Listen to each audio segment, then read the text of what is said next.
Hi everyone, welcome back. How was your Halloween? Did you have any interesting experiences over the past 3 nights? If you did, I would love if you would leave me a comment and share them, if appropriate. Let me know how things worked out for you, if they didn't work out for you. And if you used my safe room mechanic as part of those experiences, I would love to hear how that worked for you too. So, because this is the second part of a 2-part video, I'm going to go ahead and forgo my usual intro this time.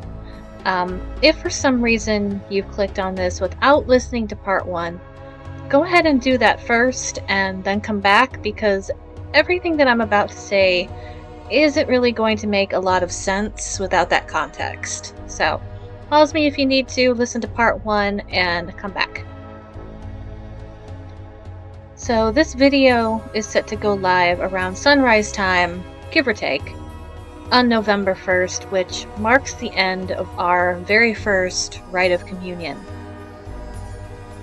Now, traditionally, when a celebration like this comes to an end, we mark that ending by dismantling all of the decorations and trappings, and in this case offerings, that we use to set the mood or to be part of that event. We're not destroying them, but we are maybe boxing them up and, much like Christmas decorations, maybe putting them away somewhere safe until we need them again. That ritual process of ending things is something that I believe to be pretty important, because it helps us flip that little switch in our brains so that we don't wind up keeping ourselves in an impressionable or more open state past the point where we would necessarily want to. As with all holidays, once things come to a close, we all have more mundane things that we're going to need to have to pay attention to. And we want to make sure that we properly close ourselves back up whenever we transition from the meditational or ritual space back into our mundane selves, and that's what we're going to do here. And that's also a major part of why, when I was setting this whole thing up, I decided I wanted there to be an opening and a closing ritual, so that even though we aren't getting rid of those places of safety that we built in the last video, we're still giving ourselves a kind of closure regarding this specific use of that space. So we can set it aside for a while and process our experiences with it. And maybe come back to it at a later date when we feel more comfortable, or when we have time away from those mundane tasks that take up our lives. So, for those of you who chose to actively participate this time, I want you to join me in ritually closing down those doorways that we open for the duration of this event.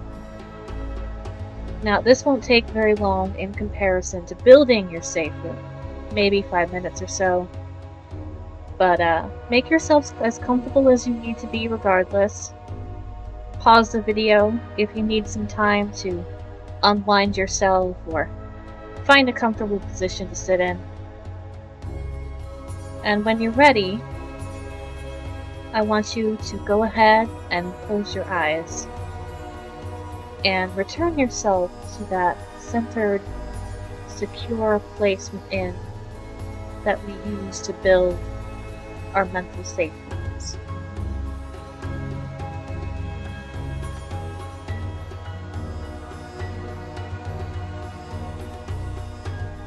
Within your safe room, I first want you to take a moment to take stock of it. Notice if it looks any different from how you built it, and adjust it until it is as you want it to be again, if that's the case. Sometimes, over the course of very intense experiences, we allow pieces of outside things to get into us.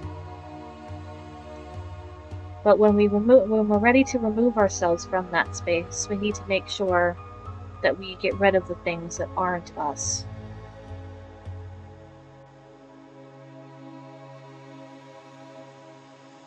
I want you to give your space a little once-over.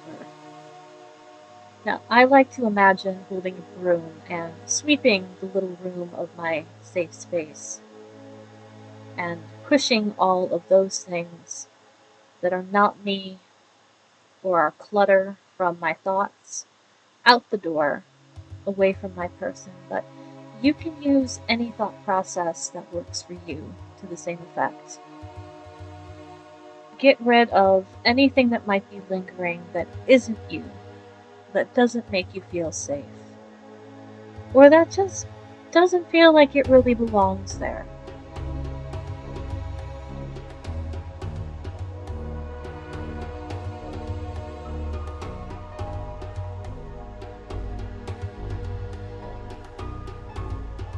Once you feel that your space is set back to its safe and secure self, go ahead and think about your doorway. The one that you made as a threshold upon which visitors can stand if they'd like to interact with you.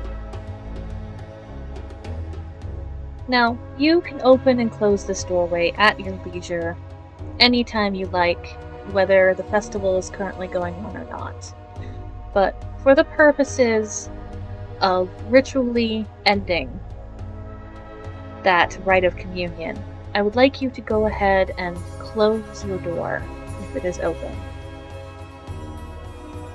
If your door is already closed, go ahead and move on to the next part, which is, once everyone's door is closed, I would like you to imagine a lock. Well, that lock may take many different forms depending on your door's specific forms. But I want you to imagine using that lock to secure your door, so that no one may attempt to open it or approach without your permission until you are ready to use your door again.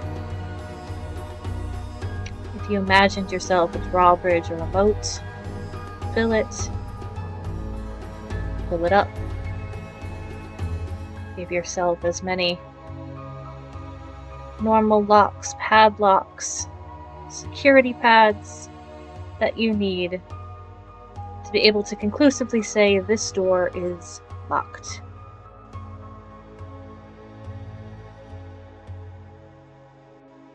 Next, if your space has any windows or other methods of seeing the outside, I would like you to draw down the blinds or curtains and pull them shut. This is us separating ourselves from the outside. Once again, until we're ready to use the space again.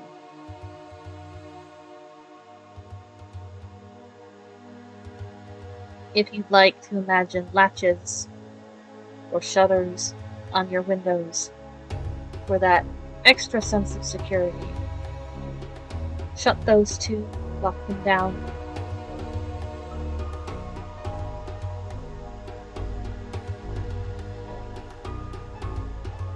Lastly,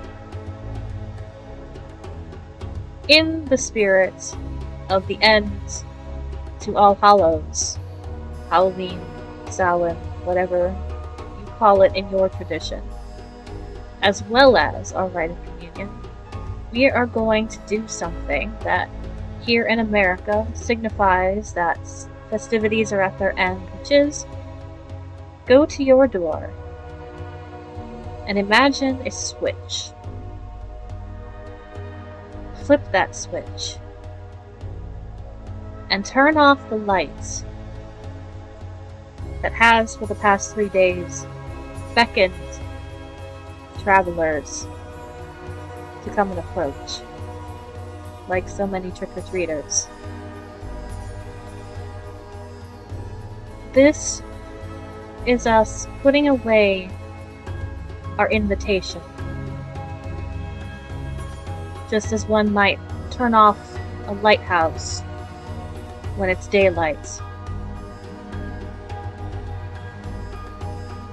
we turn off our beacon light to signify that, for the moment, we are done greeting the travelers that come through the night.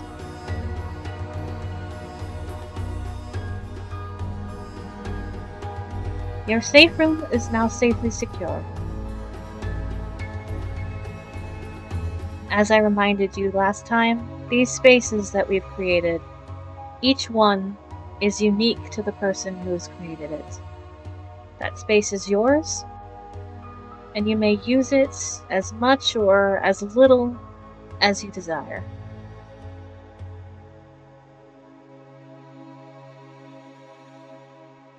But for now, go ahead and come back to yourself.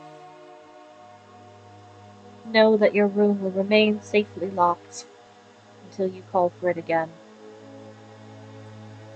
We come back to ourselves and our bodies and our mundane lives and bid the travelers farewell until the next time that the night comes around and we meet each other again.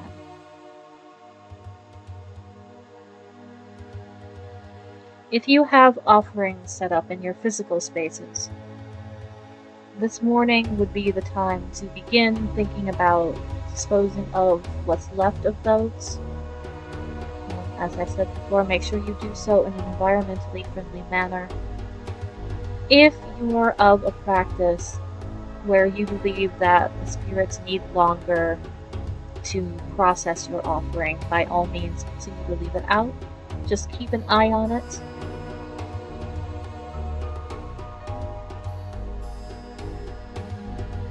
And otherwise, keep yourself as safe as you can. Things should peter off here soon as we shift towards other priorities, especially if you're here in the United States.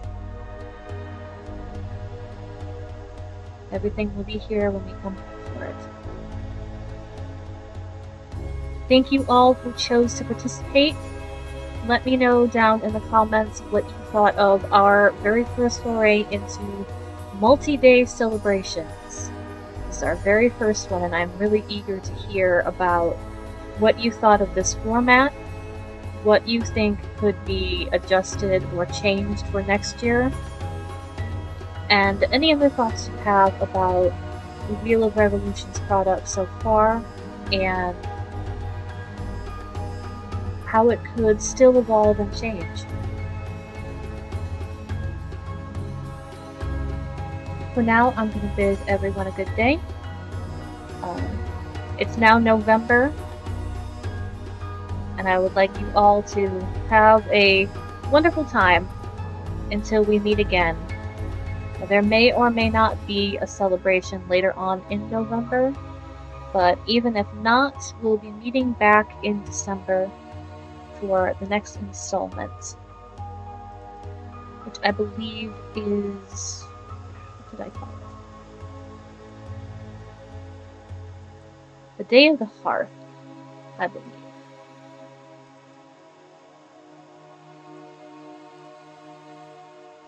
But that's it for now, and I'll see everyone next time.